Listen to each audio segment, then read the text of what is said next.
Hello guys, welcome back to my YouTube channel. ഇന്ന് നമ്മളുണ്ടല്ലോ ഒരു സ്ഥലം വരെ പോവുകയാണ്. വേറെങ്ങോല കോട്ടയം കാഞ്ഞിരപ്പള്ളി ആ ഒരു സ്ഥലത്തോട്ട് പോവുക. ഒരു വിളിച്ചുകൊണ്ട് വരവ് ചടങ്ങുണ്ടായിരുന്നു, അപ്പോൾ അതിന് വേണ്ടി പോവുക. അപ്പോൾ ഞങ്ങൾ ബി കെ എമ്മിലെല്ലാവരും ഉണ്ട്. അപ്പം ഞങ്ങളുടെ ബി കെ എമ്മിൽ ഒരു ഇത്താടെ മോടെ വിളിച്ചുകൊണ്ട് വരവ് ചടങ്ങായിരുന്നു. അപ്പോൾ എവിടെ ചെന്നാലും എൻ്റെ കുറച്ച് ആക്ഷനുകളും കാര്യങ്ങളൊക്കെ ഉണ്ടല്ലോ. അങ്ങനെ എല്ലാവരുമായിട്ട് ഇങ്ങനെ ഇരിക്കുവാണ്. എന്തിനു വേണ്ടിയാണെന്നറിയോ? ഫുഡിന് വേണ്ടി വെയിറ്റ് ചെയ്യുക. എവിടെ ചെന്നാലും വിശപ്പും ഫുഡും പ്രധാനമാണല്ലോ. അങ്ങനെ ഫുഡൊക്കെ വന്നിട്ടുണ്ട്. നല്ല ബിരിയാണി ആയിരുന്നു കേട്ടോ. പക്ഷേ എനിക്ക് ചെറിയൊരു ഇഷ്ടമല്ല. പക്ഷേ ഈ ബിരിയാണി നല്ല സൂപ്പർ ബിരിയാണി ആയിരുന്നു. നല്ല സൂപ്പർ ടേസ്റ്റ് എന്ന് പറഞ്ഞാൽ നല്ലൊരു ടേസ്റ്റായിരുന്നു. എനിക്ക് ഒരുപാട് ഇഷ്ടപ്പെട്ടു. നല്ല റൈസൊക്കെ നല്ല അടിപൊളിയായിരുന്നു. ചിക്കൻ്റെ ഗ്രേവിയൊന്നും ഒരു രക്ഷയില്ല.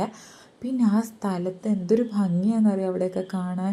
നല്ല രസമുണ്ട്. കാണാൻ നിറയെ ഈ ചെറിയ ചെറിയ പുഴകളും അരുവികളും പോലത്തെയൊക്കെ, പിന്നെ മലയിൽ നിന്നൊക്കെ പൊട്ടി ഇങ്ങനെ വെള്ളമൊക്കെ വരത്തില്ല, അങ്ങനെയൊക്കെ കുറേ സംഭവങ്ങളൊക്കെ ഉണ്ടായിരുന്നു കേട്ടോ. പിന്നെ നിറയെ റബ്ബർ തോട്ടങ്ങളും ഫുൾ ചെടികളാണ് നാല് വശത്തും എവിടെ നോക്കിയാലും. പിന്നെ ഞങ്ങളെല്ലാവരും കൂടി ഒരു സെൽഫിയൊക്കെ എടുത്ത് അത് കഴിഞ്ഞ് നേരെ ഫ്രണ്ടിലോട്ട് നോക്കിയപ്പോൾ റംബൂട്ടാൻ മരം. അവിടങ്ങളിൽ നിറയെ റംബൂട്ടാൻ മരം കേട്ടോ. എല്ലാ വീടുകളിലും രണ്ടും മൂന്നും മരം വീതം നിൽക്കുന്നത്. പക്ഷേ പച്ചയായിരുന്നു. പഴുത്തതായിരുന്നു ഞാൻ പറിച്ചുകൊണ്ട് വന്നേനെ. അപ്പോൾ വീഡിയോ ഇത്രയുള്ളൂ.